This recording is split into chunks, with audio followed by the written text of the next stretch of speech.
Your brain is lying to you, and you're believing it. Welcome back to Speaking with Confidence, the podcast that helps you build the soft skills that lead to real results. Communication, storytelling, public speaking, and showing up with confidence in every conversation that counts. I'm Tim Newman, a recovering college professor turned communication coach, and I'm thrilled to guide you on a journey to becoming a powerful communicator. You've probably been told, just be more confident. It's the most useless advice in the world. How do you be something you don't even feel? It's kind of like telling a car with a flat tire to just be a helicopter. Understand, the problem isn't your attitude, it's your system. Most confidence advice is a vibe check, a temporary fix that washes away the moment you're put on the spot. You're kind of left feeling like there's something fundamentally wrong with you, that you're just not a confident person. But here's the truth. Confidence isn't a personality trait you're born with or without. It's the direct result of the preparation meeting the opportunity. And for Gen Z, the playing field is brutal. You're navigating an identity crisis amplified by social media, where your value feels tied to likes and external validation. You're told to find your voice before you even know what you have to say. And this creates a massive gap between who you think you should be and who you actually are. It's what John Maxwell calls the law of the mirror. You can't add value to others if you don't see value in yourself first. So we're not going to do another pep talk. We're going to do a forensic audit. We're going to stop treating confidence like a feeling and start treating it like a system. This is a hardware upgrade for your mental operating system. We're going to identify the specific psychological triggers, or the gaslighters, that make you doubt yourself, collect concrete evidence of your actual capabilities, and then build a resilience firewall using the 3 pillars that actually work. And we've been over these many times: planning, research, and practice. And by the end of this, you have a clear, actionable system to move from feeling like an imposter to speaking with authentic, unshakable assurance. Your brain isn't trying to sabotage you. It's just running on outdated software designed for survival, not for giving a killer presentation or asking for a raise. These are the 3 primary psychological triggers that create the false narratives that are holding you back. Kind of think of them as the default settings you need to manually override. First, you have the imposter syndrome amplifier. A little self-doubt is normal. It actually means that you care. But in today's comparison culture, that normal doubt gets amplified into a full-blown crisis. You scroll through LinkedIn and see someone your age with a seemingly perfect career. Or you watch a peer deliver a flawless pitch, and your brain whispers, "See, you don't belong here. You're a fraud." The trigger isn't just the task at hand. It's the constant curated highlight reel of everyone else's success that makes your own journey feel inadequate. This gaslighter takes a healthy concern and turns it into a paralyzing belief that you're about to be exposed. The second is the perfectionist trap. This is the belief that unless you can deliver a flawless, perfect outcome, it's not even worth starting. The trigger here is the fear of a misstep, a stumble, or a less than stellar result. But here's the secret nobody tells you. Perfect doesn't exist. It's a phantom. And chasing it guarantees one thing, and that's paralysis. You overthink every email. You rehearse a simple question into oblivion. You avoid opportunities because you're not 100% ready. This gaslighter convinces you that any mistake is catastrophic, so it's safer to do nothing at all because it's the enemy of progress. And third, and this is a big one for your generation, the external validation void. This is the addiction to using likes, reads, and comments as a primary measure of your worth. And the trigger here is silence. You send a thoughtful message and it goes unread for hours. You post an idea and it gets no engagement. And your brain immediately interprets that silence as rejection, as proof that your contribution had no value. You start outsourcing your self-worth to an algorithm. This gaslighter creates a fragile identity that rises and falls with every notification, making authentic confidence impossible because it's always dependent on outside approval. These three work together like a toxic committee in your head. The imposter amplifier says you're not good enough. The perfectionism trap says you have to be perfect to prove it. And the external validation void demands that everyone else confirms you've achieved it. It's a recipe for the I don't know who I am feeling because your identity is based on a moving target of comparison, impossible standards, and fickle feedback.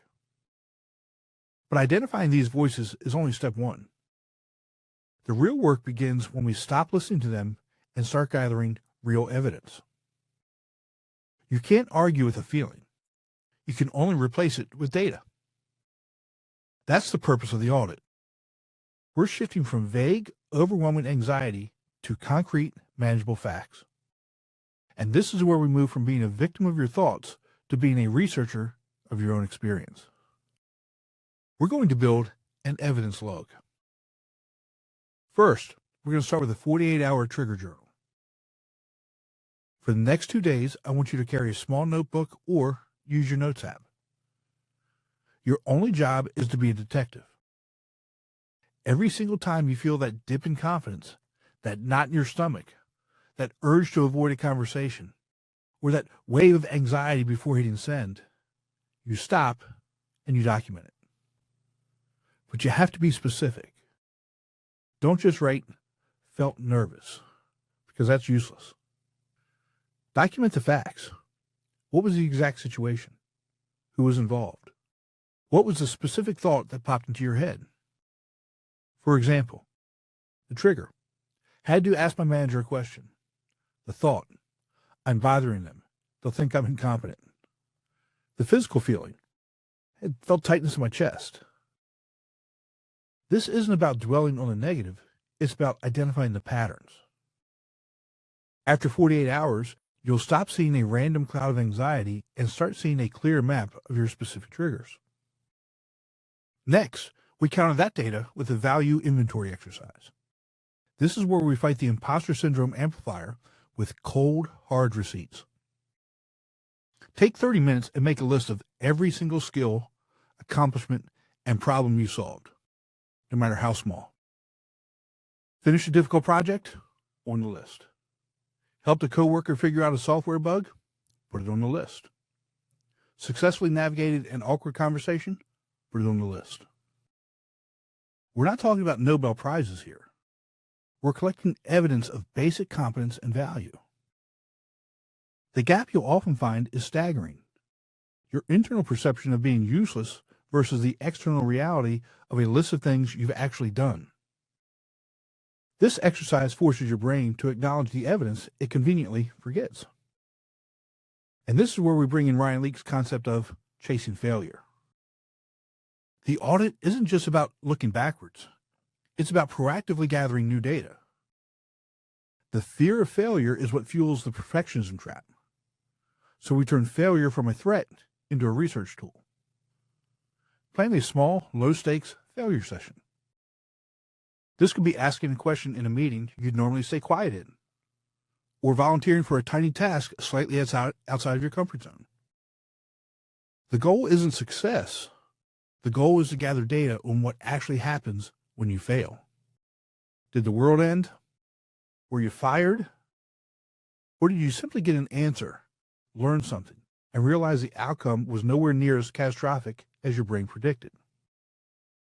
Each small, planned failure builds a portfolio of evidence that you are resilient, that you can handle discomfort, and that the perfectionism trap is a liar. You're not just hoping to feel confident, you're building a case for it piece by piece. And now that you have the data from your audit, this evidence is useless if it just sits in a notebook. It's time to build your resilience firewall. And this is where we directly connect your findings to the 3 pillars of my formula: planning, research, and practice. This is the system that turns your triggers and landmines into stepping stones. First is planning. Look at your 48-hour trigger journal. You now have a list of your specific vulnerability points. Planning is no longer a vague, I should prepare, it's targeted. If your journal shows your confidence plummets right before team meetings when you have to give an update, your plan is specific. The night before, you will script out your 3 key points. You will rehearse saying them out loud. You are no longer walking in blind. You are walking in with a map you created based on your data. You're using the trigger as an alarm clock for preparation, not panic. Next is research. This is the antidote to the I should be good at this feeling. That vague anxiety gets replaced with a concrete question. What do I need to learn to be better at this specific thing? If your value inventory showed a gap in your presentation skills, your research isn't watch some TED Talks. It's find a specific framework for structuring a 5-minute update. Or learn 3 phrases to use when you don't know the answer to a question. Such as, maybe, listen to the Speaking with Confidence podcast. That'll help you. Research moves you from a passive state of feeling inadequate to an active state of acquiring competence. You're closing the gap not with wishful thinking, but with actual knowledge. And finally, is practice. And this is where we weaponize the chasing failure mindset. Practice is not about getting it perfect. It's about making the unknown known. If the external validation void is your biggest trigger, your practice is to deliberately put yourself in low-stakes situations where validation is not the goal. Send that draft to a trusted friend and ask for brutal feedback, not praise. Raise your hand in a meeting with the goal of contributing, not being seen as the smartest person in the room. Each time you do this, you're collecting data that proves your worth is not determined by the immediate reaction of others. You're building an internal scoreboard that is far more reliable than the external one. This systematic approach builds what I call evidence-based assurance. It's the difference between faking confidence and having a core of competence that is unshakable because you've done the work. You're not trying to convince yourself you're good. You're reminding yourself of the evidence that you are capable. And the firewall works because it's proactive. It doesn't wait for the doubt to hit. It anticipates it and has a plan ready.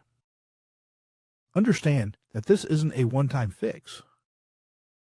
You're not installing a single program. You're upgrading your entire operating system. Confidence is not a fixed trait you find. It's a dynamic system you have to maintain. And think of the confidence audit as a quarterly maintenance check, not a final exam. Your triggers are going to change as you grow, and new challenges will appear. The power isn't in doing this once. It's in making this process a habit. Every time you feel that old familiar dip, you don't spiral. You pull out your mental notebook and ask, what's the trigger? What's the data? What's the next small step in planning, research, or practice? And this consistent application is what compounds over time, turning intentional effort into authentic, unburdened confidence. So your move is simple. Start the 48-hour trigger journal today. Don't overthink it. Just start collecting data. That's your first piece of evidence. And once you've done your audit, next step is to apply this system to high-pressure speaking scenarios. For more on transforming your communication, hit the subscribe button so you don't miss an episode. And remember, confidence isn't found, it's built with evidence. Now go collect yours. That's all for today. Remember, we're looking for progress, not perfection. Be sure to visit speakingwithconfidencepodcast.com to get your free ebook, The Top 21 Challenges for Public Speakers and How to Overcome Them. You can also register for the Formula for Public Speaking course. Always remember, your voice has the power to change it. We'll talk to you next time.